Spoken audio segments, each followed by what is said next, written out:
everyone, I'm Charlotte. And I'm Dina. Welcome to the Grim Curriculum. So far this series has been a fun one to cover. Yes, it has. And again, if you're here and you feel like you need to catch up, make sure you do go listen to the first two parts. We know it is a lot of info, but believe it or not, we aren't even close to being done. Seriously, this is by far one of the wildest stories that we've told on this podcast to date. Last week, we touched on how obviously deadly and horrifying this attack was, but one thing that we really want to keep pointing out is how much worse things could have been. And that's not to undermine what actually happened. This was without a doubt beyond devastating. However, it was nowhere near the level of terror that Shoko Asahara had originally hoped for.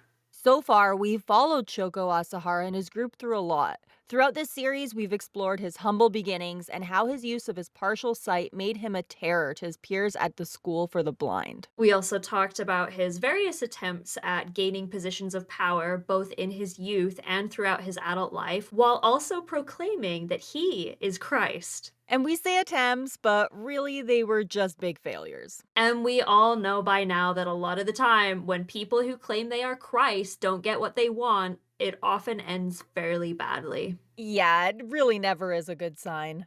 So, with all of that, we followed the group as they grew from a small yoga studio to an organized group of tens of thousands of followers in both Japan and Russia, including scholars, doctors, and even rocket scientists. And we know that shocked a lot of you. We've had quite a few comments from listeners that said it was hard to understand how such educated people could fall for something like this. I mean, brainwashing is powerful. That's the thing to remember. People were sleep deprived and they weren't eating nearly enough, not to mention the fact that they were forced to listen to recordings of Shoko Asahara basically chanting repeatedly whenever he wasn't actually physically there to chant at them. And on top of all of that, they were drugged a lot of the time and without a doubt tortured. We really want to stress that. We talked about how members would be kept locked up for days or months in boxes to show their loyalty to the group. You can't tell me that's not torture. Like, at this Right? point, like, are they going in willingly when they're drugged, they haven't slept, and they haven't eaten? No. These are people who couldn't think straight. If you guys have any doubts, I highly suggest you watch the video footage that's out there. It's really sad. Well, and I think it just goes to show people under extreme duress can't consent properly, like That you couldn't be more right, yeah. I mean, this is as good a time as ever to point out that the majority of the members had no clue that the Sarin terrorist attacks were being planned. Most of the people in Aum Shinrikyo were victims themselves. There's really no doubt there.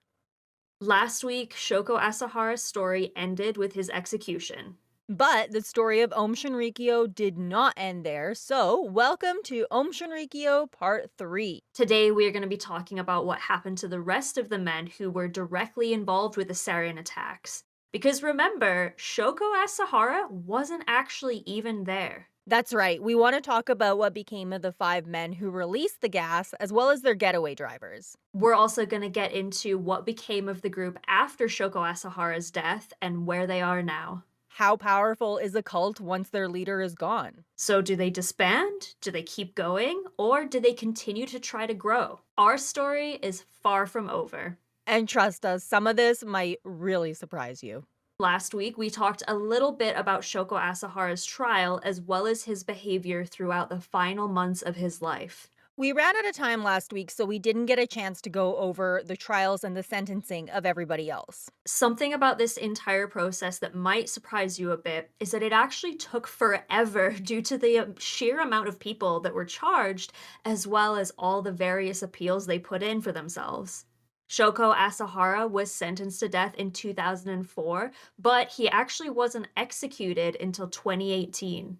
Which, again, I want to ask all of you listening, like, how many of you remember hearing anything about this? Because, like, this wasn't that long ago. Like, I mean, I feel like everything from 2016 on is kind of a fever dream to begin with, but, like, I'm honestly just shocked that this went over my head when it happened, because you'd think it would be hard to miss, like, oh, big cult leader execution happens. Yeah, and I don't remember hearing anything about it at all. Nothing on social media, at least. And I feel like Twitter would have been all over this. And 2018 was only 5 years ago, which I always have a hard time kind of wrapping my brain around because when I think of I guess more modern executions, I kind of think of like serial killers in the States getting like the electric chair in the 90s and things like that. It's hard to imagine it only happening a few years ago. To me, I kinda tried to look into it, and there's a lot of articles about it. He was on the cover of Time magazine, Wow. like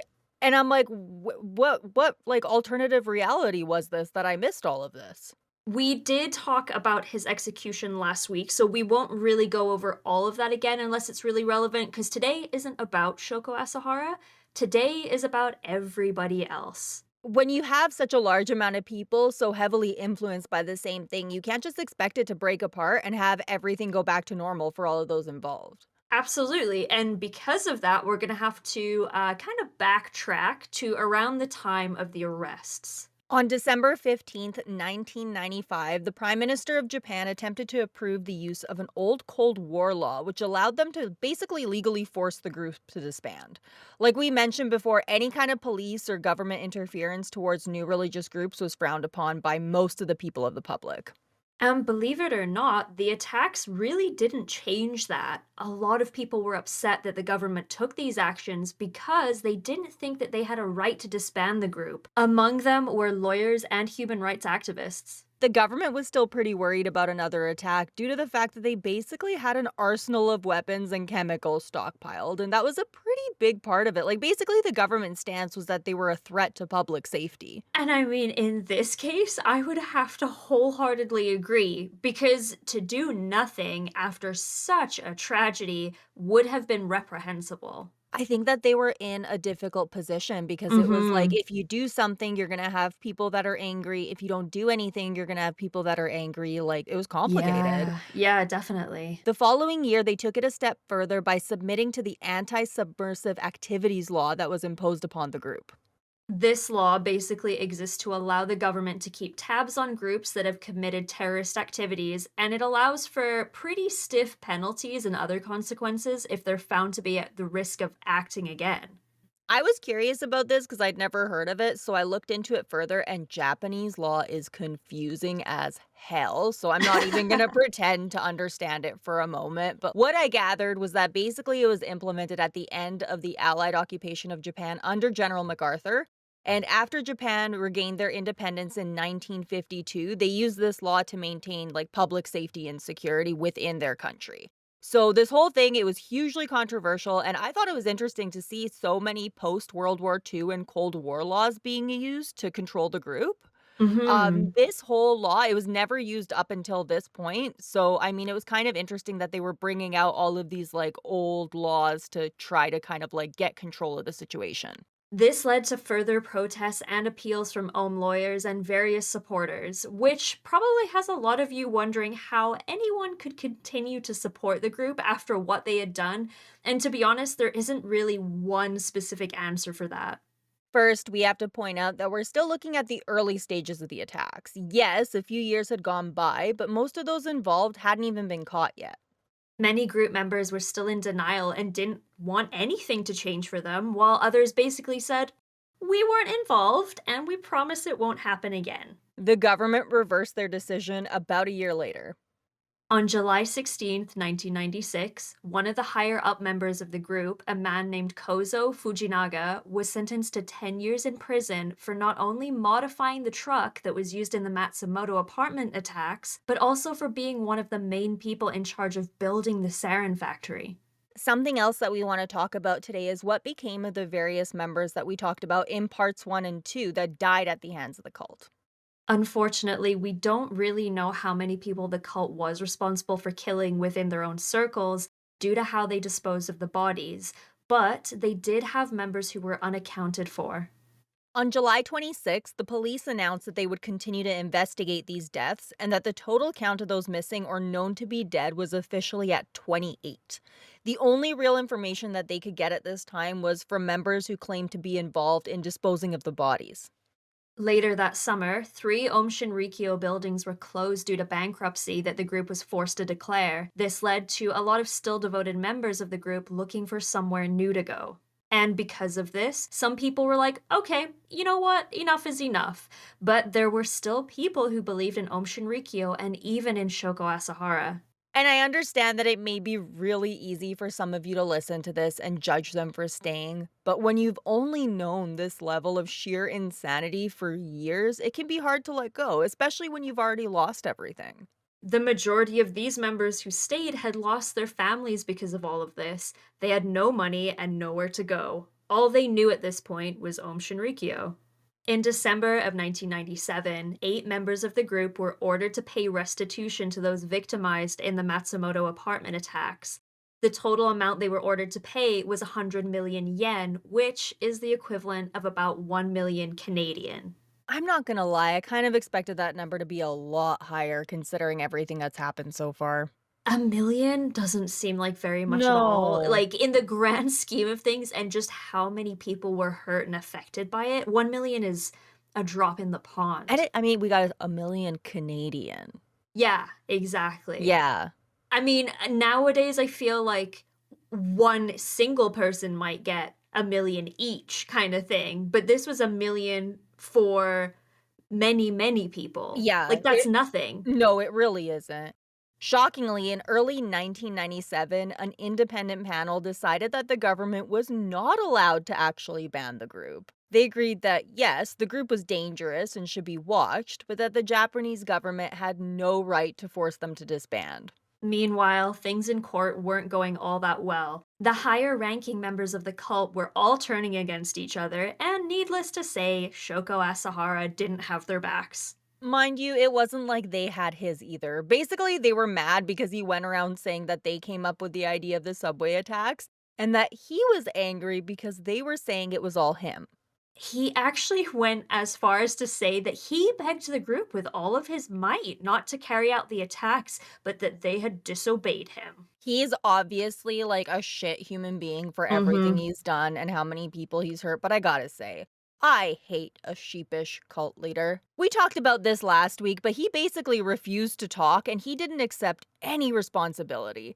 It sounds awful, but if he stood up and admitted to what he had actually done, it would have in some way shown that A, he actually believed in what he was preaching, which I don't think he did, but B, that he wasn't a total chicken shit. No, he was absolutely just a coward who used other people however he deemed necessary to achieve his goals, and then when faced with the consequences of said goals, he just crumpled. A good leader, a chicken shit does not make. No, ma'am. The lawyers involved in both sides of the case were also growing increasingly frustrated with how things were going.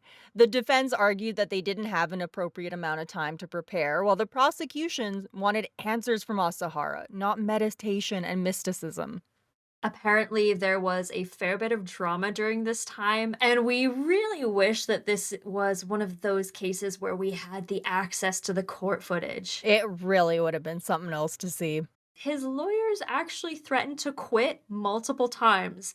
Not because they didn't believe in him, because they had vowed to represent him for a decade if they needed to, but they just didn't think they were being given a fair chance. They also straight up just went on strike a bunch of times. The court expectations were pretty intense, and they didn't think that 12-hour days with zero time to prepare in between was fair. This actually worked out in their favor, and they were given some days off to prepare. Ex-OM members testified in court about spending obscene amounts of money in an attempt to be closer to Shoko Asahara. And this is where we can really confirm some of the wild and nasty things we talked about last week. We're sure most of you are wondering, so yes, the bathwater was talked about in court. Can you imagine having to testify in court in front of a jury and probably your Oh, family about how you drank Shoko Asahara's bathwater while he's sitting right there in front of you? that is Like, embarrassing. I would have much rather seen that than the Danny Rolling footage that we went through. Oh, Like, true. this sounds wild. Like, I picture the feeling you got as a kid when you had to tell your parents that you did something really, really stupid and embarrassing, but like a million times worse. Oh, they had to be ashamed of themselves. Like, I Oh my mean, god. the guy who had to sit there and talk about how he paid over $8,000 to to drink Shoko Asahara's blood. Hello? Like, Oh, a bunch of other people also talked about paying thousands of dollars to have an IV treatment done with that unknown substance. I hate to be this person, but, like, I thought about this. I wonder what the substance was, because so far we have blood, bathwater, and hair. Like, where else do we have left to go? Well, it could like, it literally could have been anything. You know, they might have gone the Jeffrey Dahmer route. It could have been, like, random cleaning fluids or acid. It could have been blood. And the crazy thing is, if you are, what's the word? Like, if you receive a blood donation and you are not the correct type, or rather the blood's not the correct type for you, you can die. Oh, yeah, that's not good. No, and not to mention No. just, like, getting a random infection or whatever. Because these people, I mean, yeah, we had some doctors and medical professionals, but do you think they're doing this in a sterile environment even? Absolutely No, not. God, no. And I mean, this is just like at the point where, okay, drinking the bath water, that's gross. But like drinking of the blood and then all the IV stuff, that just Mm-mm. gives the No. biggest ick feeling in the world. Cause Yep. that's like it's going inside of you and it came Ugh, from inside of him. Like, mm-mm. mm-mm, No, no, I would just mm-mm. it's just like infection. That's the only word that comes to mind. Yeah. In March of 1997, Satoru Hirata was sentenced to 15 years in prison for his participation in the VX attacks, as well as for his involvement in the killing of the man who was trying to stop his sister from giving the cult their family's life savings. That March also marked the 2-year anniversary of the attacks, which was still very much in the forefront of everyone's minds. Tokyo is a city where the majority of people take public transportation. Close to 1 million people a day ride these subways. It must have been nearly impossible not to have it cross your mind. The absolute terror for everyone, even after the attacks were over, everyone knew that they still had tons of members on the outside, many of whom were very upset about the way things were unfolding for them. Many of those affected gathered at a station and spoke to the public about their memories of that day. They also handed out literature about their experiences in an effort to share their stories and just be heard. Shizu Takahashi, who we talked about last week, was also there. She had lost her husband in the attack when he attempted to clean the sarin off the floor. Her interviews are among some of the most tragic, in my opinion. They're just heartbreaking. It's very sad to see her talk about it. She stated that her goal was to remind people that something like this could have happened to anyone and that the victims were still suffering. Even 2 years later, many of those present during the attacks dealt with serious health issues. Multiple people lost their sight, while others developed lung conditions, and that's really just the tip of the iceberg. And even so, that's just the physical aftermath of something like this. This must have taken a huge mental toll on all members of the public. It was estimated that around 20% of the survivors were dealing with anxiety or PTSD. However, it's pretty agreed upon that these numbers aren't even close to the reality of how many people were suffering inside. Mental health wasn't being talked about much when it came to the victims, and many agree that the right resources were not provided to those who were struggling. The sheer amount of people who were affected by these attacks is honestly hard to imagine. But during all of this, what was happening with the Russian side of Aum Shinrikyo? The Russian government was not happy with how things had turned out with the group. 13 different branches were officially ordered to be shut down by a Moscow judge during a huge crackdown. The Russian government also banned the group from appearing on TV or radio. That blows my mind. Like the idea that Aum Shinrikyo programming was playing across Russian TV channels. It just Like, seems like two completely different cultures that should not yes. ever want to mix. It's just two completely different worlds. Like you're absolutely right. Like it's just such Mhm. a weird thought. Like I think they acted pretty appropriately once they realized like how dangerous they actually were. For sure, and I mean, in those years, they were just on the other side of being the Soviet Union still, right? So, Yes. I could imagine they were like, "Oh shit, mistakes were made." Oh yeah, and they were like, "No, we're fixing this right away. We're not fucking around." Because Aum Shinrikyo, like we mentioned last week, they had befriended various high-ranking government officials, and in April of 1997, a witness testified that the group had paid Oleg Lobov, a former security chief, $79,000 for blueprints of a gas plant. That's not a good look. No, fuck Yeah, no, not good, no. Oleg. Yeah, bad move, Oleg. So, Ugh. not only that, it was proven that they visited Russia numerous times for the sole purpose of obtaining weapons and various deadly chemicals. All of this ran pretty deep, and we can't imagine people were thrilled when word got out that they were involved. The Russian authorities had to be doing some hardcore damage control. Last week, we spoke about Yasuo Hayashi. It was known that Shoko Asahara had suspicions about Hayashi being a spy and that his loyalty to the group had been seriously questioned. In a desperate attempt to prove his worth, it was likely that he asked for an additional packet of sarin for the subway attacks. When word got out about this, the Japanese media dubbed him the murder machine. He was also single handedly responsible for the majority of the deaths that day, as well as around half of the injuries. Another one of the men had only punctured one of the two packets that he had, so in comparison, the fact that Hayashi was able to successfully pierce all three made him stand out. He was also found to be responsible for several other attacks prior to that date. To me, he's definitely one of the more stereotypical scary cult members that you hear about. He was desperate to prove his loyalty, and because of that, he was willing to do anything Shoko Asahara wanted. The fact that he could just order these people to go around poisoning and killing the public and they did it without thinking is horrifying.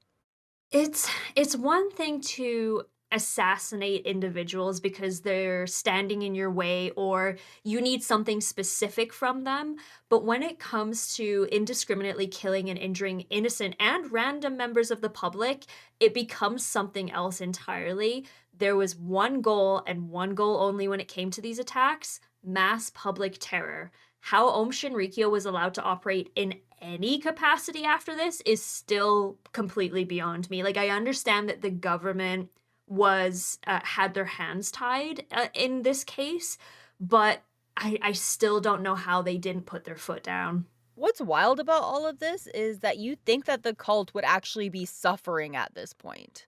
But that being said, in mid 1997, it was announced that the group was not only making multiple attempts to grow, they were succeeding. Quite a few people didn't want to leave in the first place, but they were also actively seeking out ex members. At first, they'd show up and ask them to come back. If that didn't work, they'd tell them that they'd go to hell for all of eternity if they didn't. Oh, yeah, the old eternal damnation trick. And if that didn't work, then they just threatened to chop off their fingers. And it often worked. Yeah, that'll usually do it.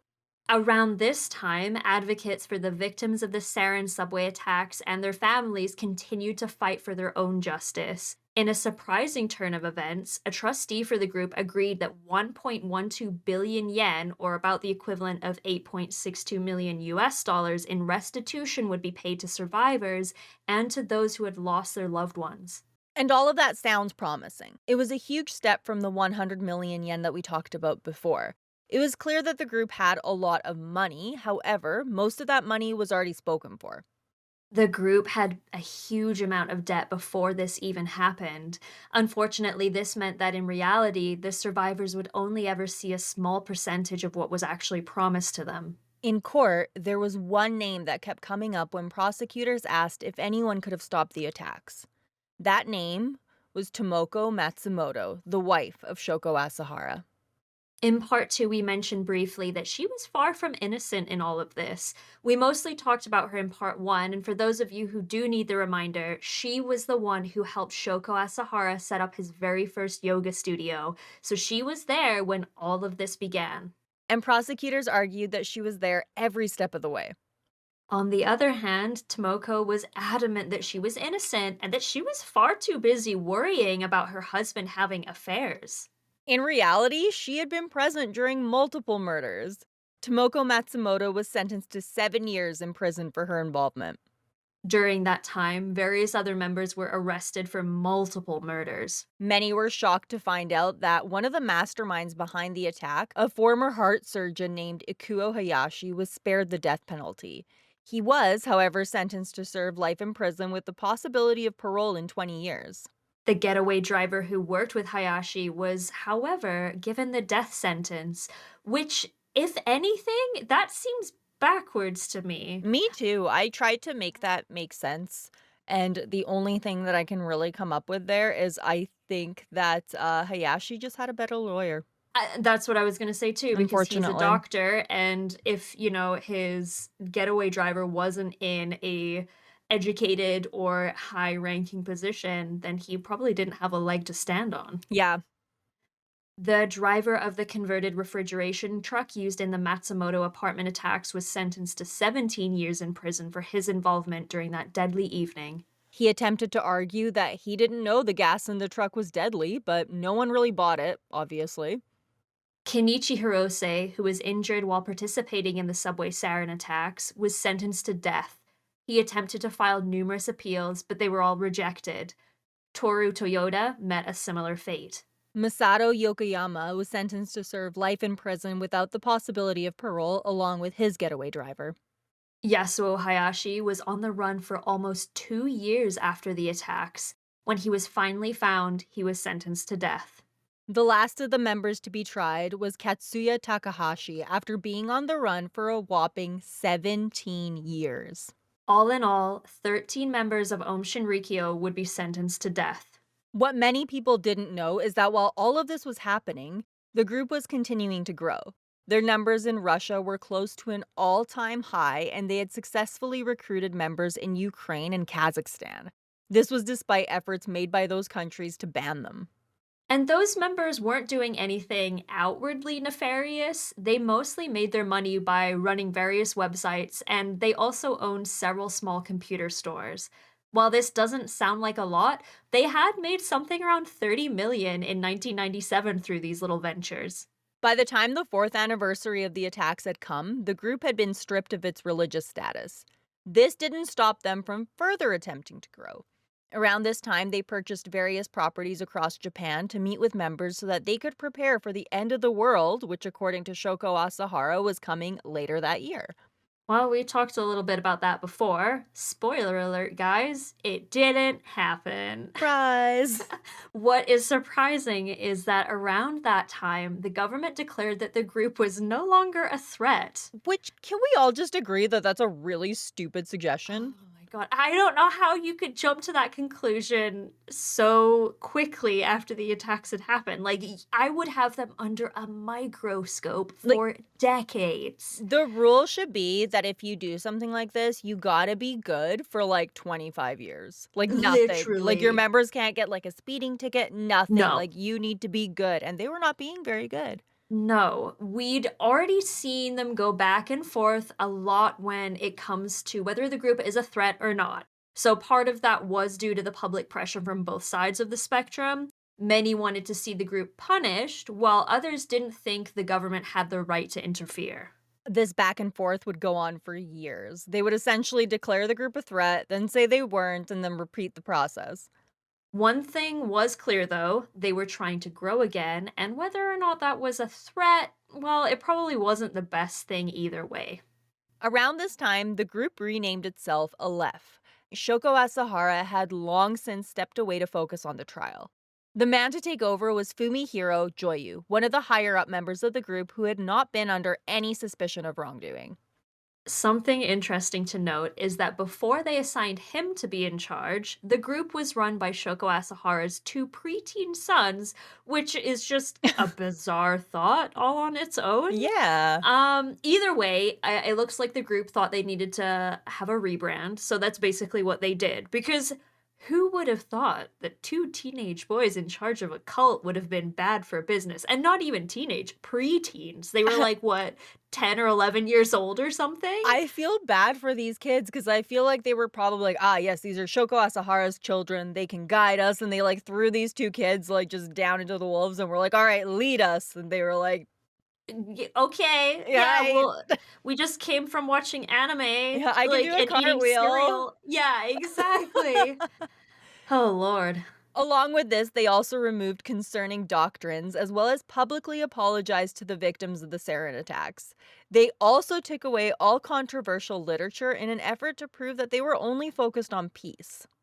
The Japanese public maintained a distrust towards the group despite all of the changes they made.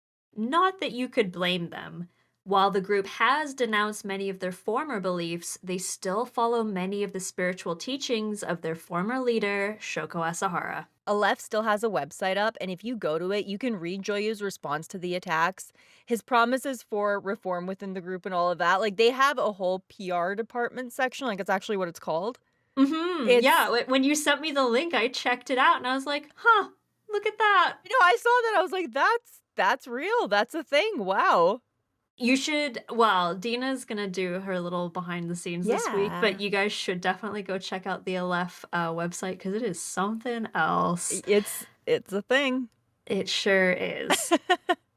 As the years went on, the group members split into two different factions. One side wanted to continue moving towards a peaceful approach and as far away as possible from their horrid history, while the other side supported a more fundamentalist viewpoint. Joyu supported the peaceful approach, and he split away in 2007 in order to start a group of his own with no direct ties to Aum Shinrikyo or Shoko Asahara.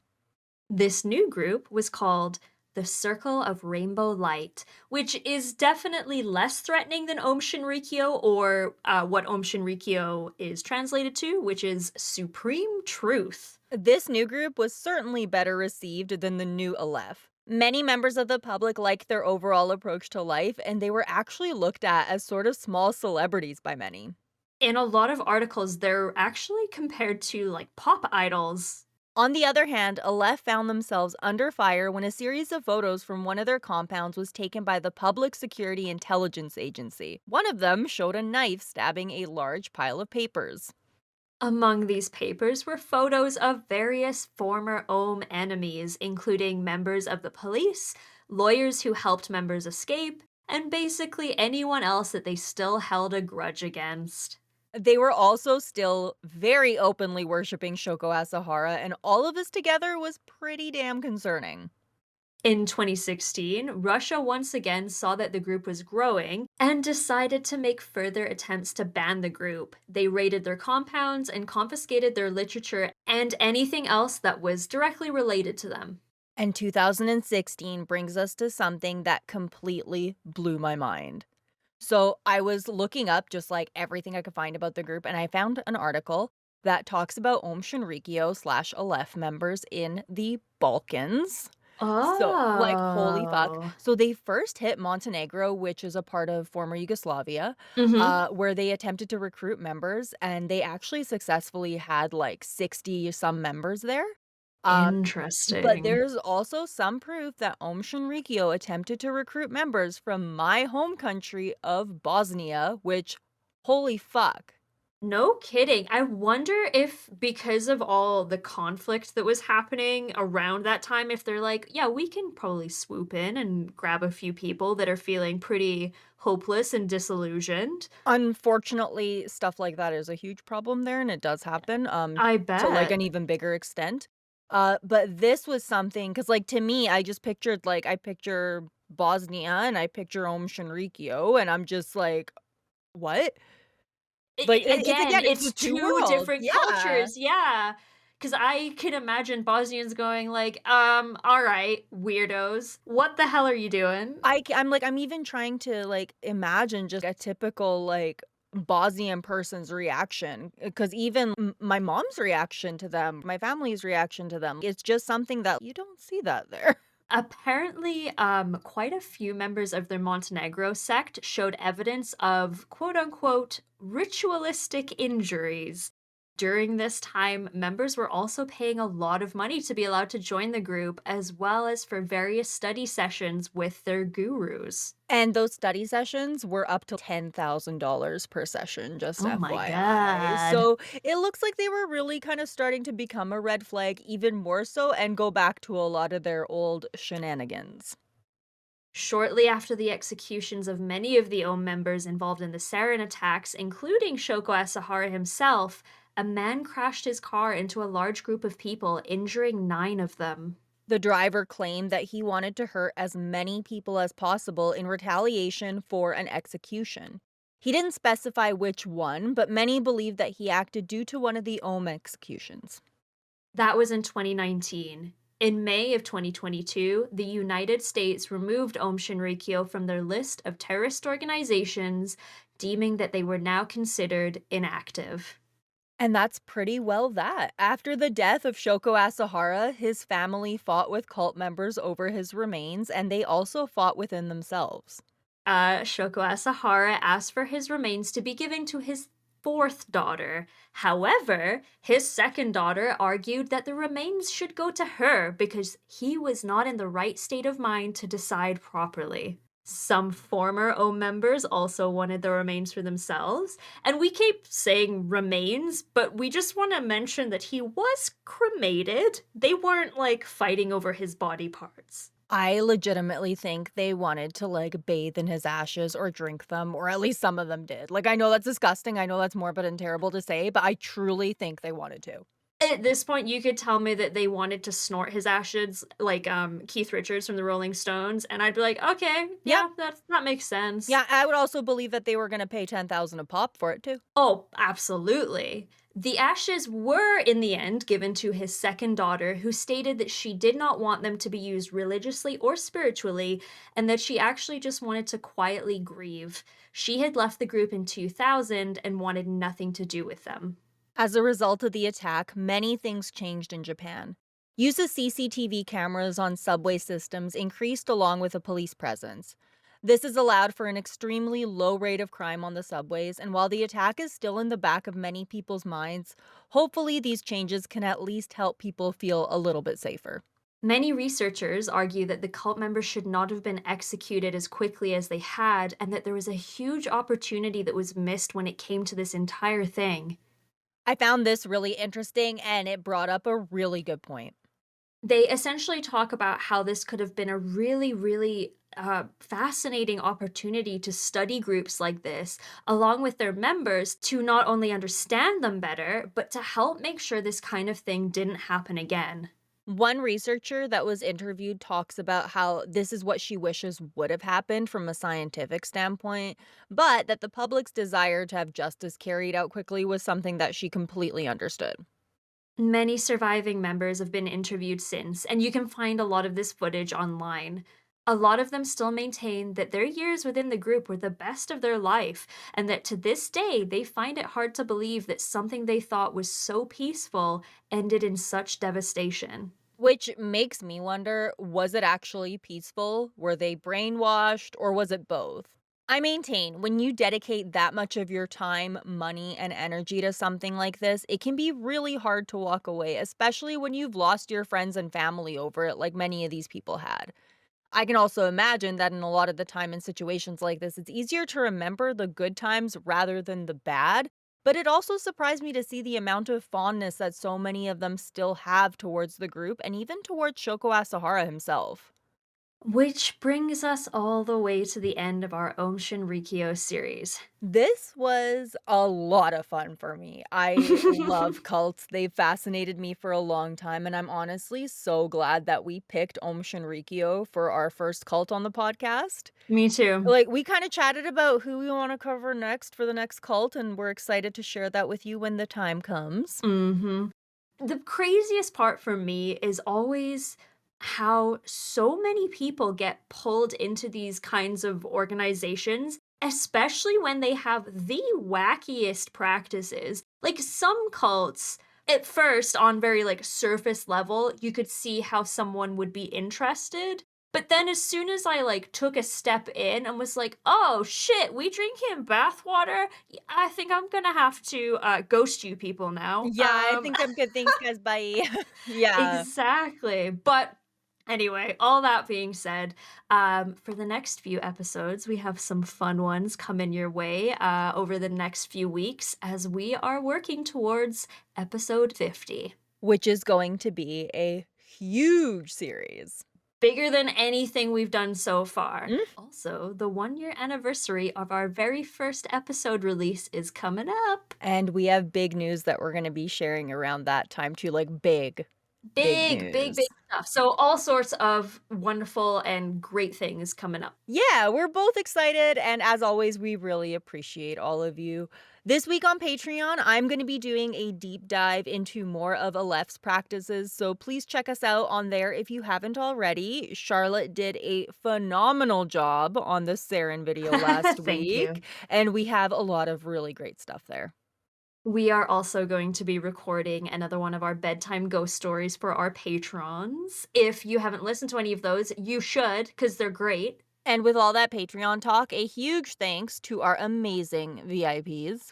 So, as always, a huge thank you to Lisa, Brian, Hillary, Mudkip, and Pink Flamingo 20. You guys rock. And a huge thank you for all of the love over on YouTube. We're working towards getting partnered there, so make sure you are subbed and leave us some love. Until next week, make sure you don't miss out on the Grim Curriculum news by following us on all of the fun social media things. You can also find us on social media, and we're going to link all that good stuff below, along with some other fun links. Thanks for listening. This has been The the Grim Grim Curriculum. Curriculum. Should you ever have the opportunity to pick up a decapitated human head, make sure you use two hands, as it often surprises people that it is not round and balanced like a bowling ball, and so most people, when picking up a head for the first time, immediately drop them on the floor. What? Yeah, so now that's something you know. Okay, bye, guys. Bye!